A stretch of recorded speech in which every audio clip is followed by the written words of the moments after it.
Hello learners, I am Simran Mishra and मेरे channel पे आपका बहुत बहुत स्वागत है। Today we are going to start with general science which is for standard 6, the first chapter. Okay, so let us start without any time pass. The name of the first chapter is Natural Resources, which is air, water and land. Now, by the name itself, you can understand कि natural resources मतलब होता है ऐसी चीज़ें जो हमें nature से मिली है.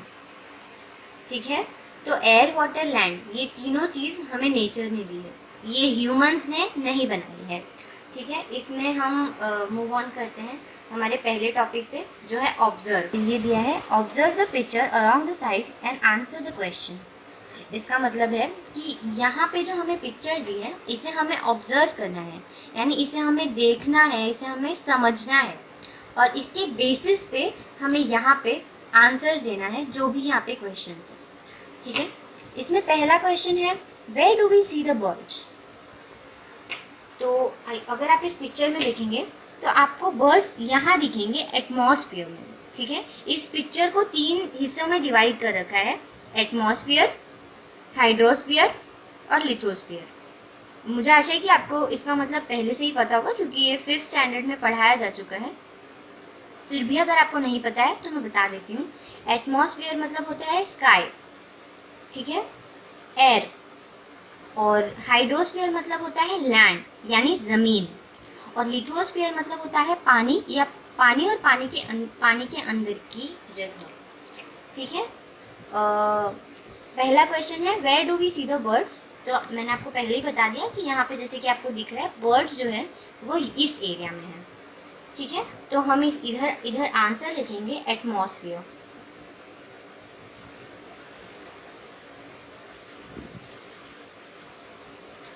ठीक है, इधर का दूसरा क्वेश्चन है, where is the cow grazing.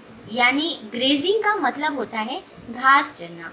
अगर आप लोग गांव में जाते होंगे तो आप लोग देखते होंगे, या फिर मुंबई में भी हम कहीं सारी जगह पे देखते हैं कि गाय जो है वो घास चरती है. यानी चरना मतलब घास को खाना. ठीक है, उसको चरना बोलते हैं और उसको इंग्लिश में हम ग्रेजिंग बोलते हैं. ओके, तो यहाँ पे क्वेश्चन पूछा है कि जो काऊ है वो कहाँ पे घास खा रही है. तो यहाँ पे आप देख सकते हैं, अगर इस पिक्चर को आप ध्यान से ऑब्जर्व करेंगे तो आपको दिखेगा कि जो काऊ है वो यहाँ हाइड्रोस्फीयर पे घास खा रही है. ठीक है, तीसरा क्वेश्चन है, locate the trees and the road. यानी आपको बताना है कि ट्रीज और जो रोड्स है वो कहाँ हैं. तो यहाँ पे आप ऑब्जर्व करेंगे कि ट्रीज और रोड जो हैं वो यहाँ हाइड्रोस्फीयर पे हैं. तो इधर का आंसर भी आप हाइड्रोस्फीयर लिखेंगे.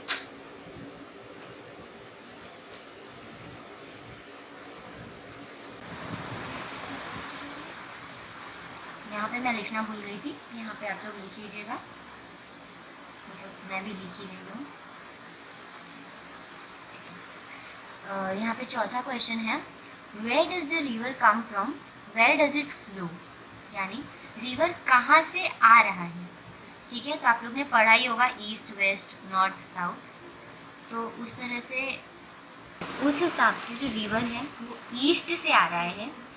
ठीक है, और वो फ्लो हो रहा है ईस्ट से वेस्ट की तरफ. ठीक है, तो यहाँ से आप लिख लीजिए, मतलब 2 आंसर हैं इस चीज़ के.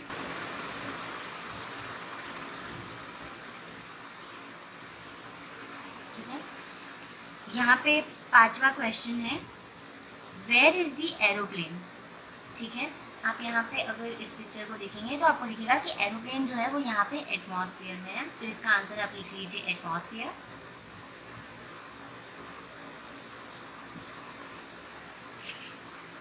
Where are the fishes seen. तो यहाँ फिशेस कहाँ देखने मिल रही हैं. ठीक है, यहाँ पे आप देख रहे हैं कि फिश हमें यहाँ यानी लिथोस्फीयर में देखने मिल रही है. So will write it lithosphere.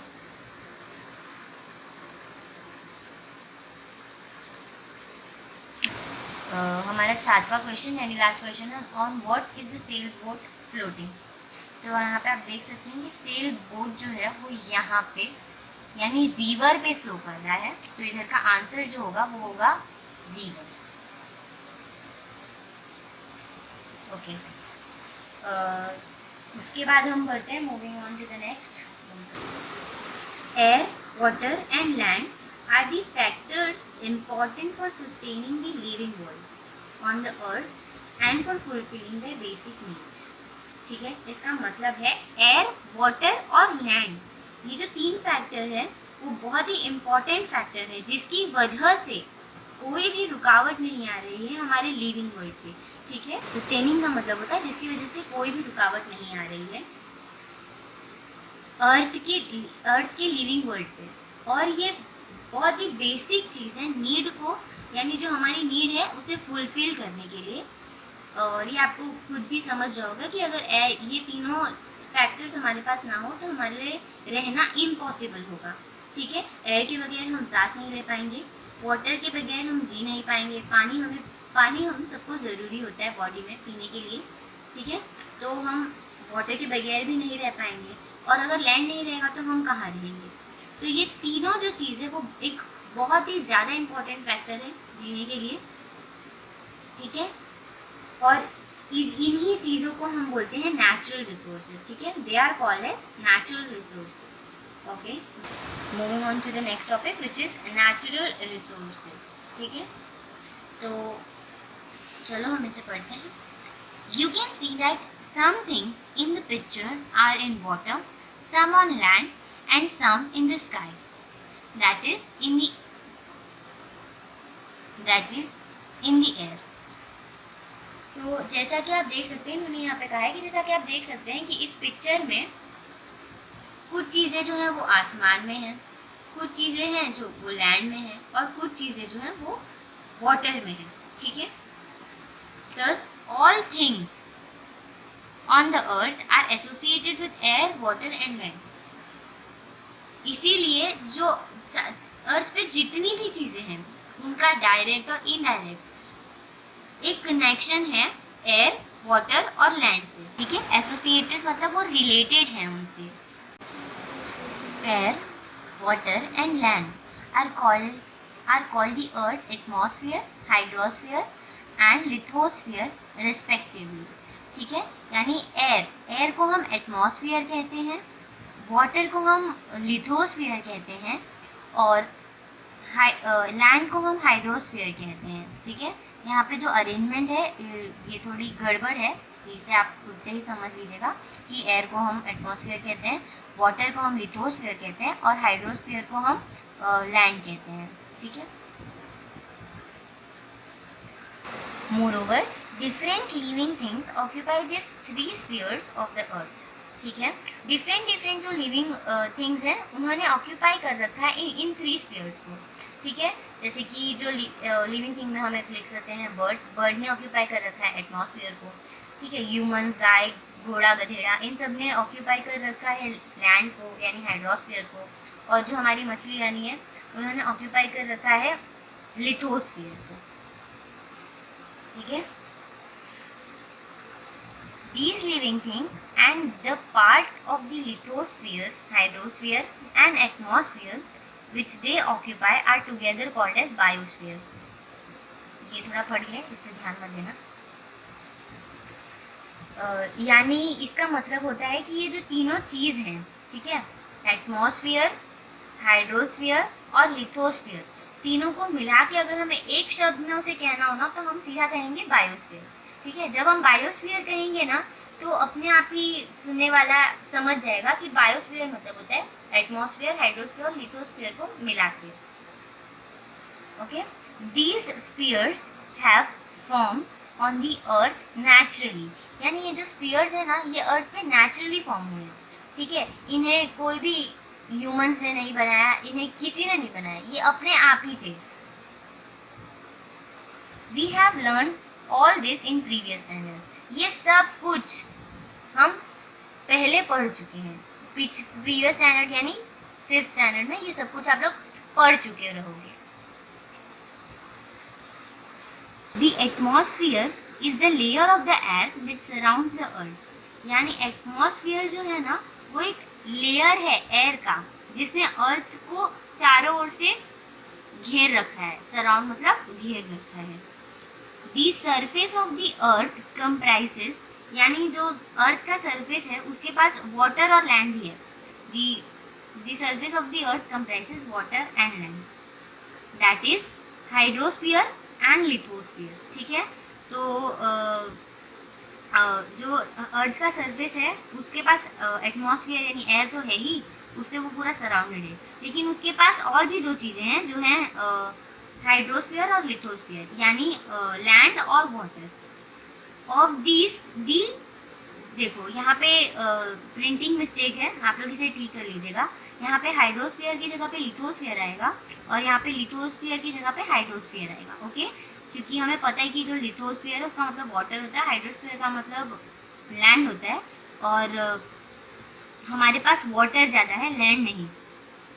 ठीक है, आप यहाँ पे देख सकते हैं इस डायग्राम में कि यहाँ पे लैंड सिर्फ 29% है और बाकी का जो भी स्पेस है वो वाटर ने ऑक्यूपाई कर रखा है।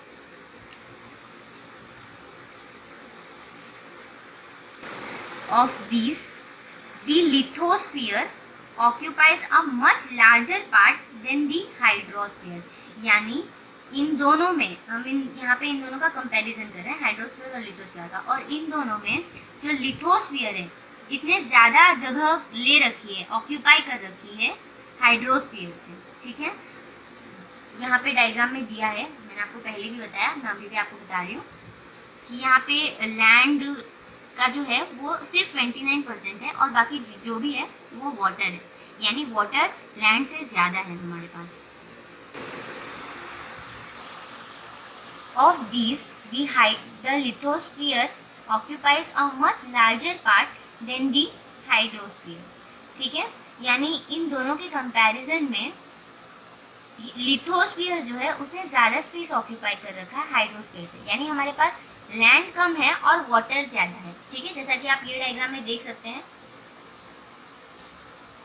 कि यहाँ पे जो स्पेस लैंड ने ऑक्यूपाई कर रखी है वो सिर्फ 29% है और बाकी का जितना भी स्पेस है वो वाटर ने ऑक्यूपाई कर रखी है। ठीक है, यहाँ पे दिया भी है कि figure 1.2 shows the same proportion of land and water on the earth surface. ये सेम चीज़ है जो मैंने आपको यहाँ पे बता दिया। ठीक है, we also look upon these natural components in solid, liquid and gaseous form as a resource. In other words, we use them to fulfill our requirements. ठीक है, इन्हीं चीज़ों को हम नेचुरल कंपोनेंट्स के रूप में भी देखते हैं, जो है सॉलिड, लिक्विड और गेशियस। ठीक है, ये आप खुद ही आइडेंटिफाई कर पाएंगे कि सॉलिड मतलब होगा आपका लैंड, और लिक्विड मतलब होगा अपना पानी, और गेशियस मतलब होगा अपना एयर। ओके, और इन तीनों चीज़ों को हम अपने ये डेली रिक्वायरमेंट्स हमारी, इनको हम हर रोज़ यूज़ करते हैं अपनी ज़रूरतों को पूरा करने के लिए। Let us now study all of these 3 components in detail. ठीक है, अब इसके बाद हम पढ़ेंगे इन सारे तीनों कंपोनेंट्स को डिटेल में।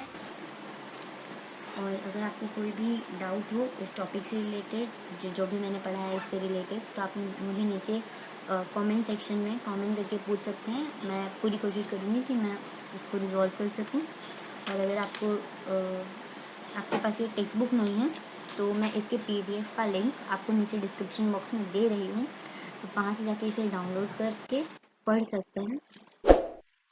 वीडियो देखने के लिए थैंक यू। अगर आपको पसंद आया तो मेरे चैनल को सब्सक्राइब कर देना, इस वीडियो को लाइक करना, और थैंक यू फॉर वॉचिंग।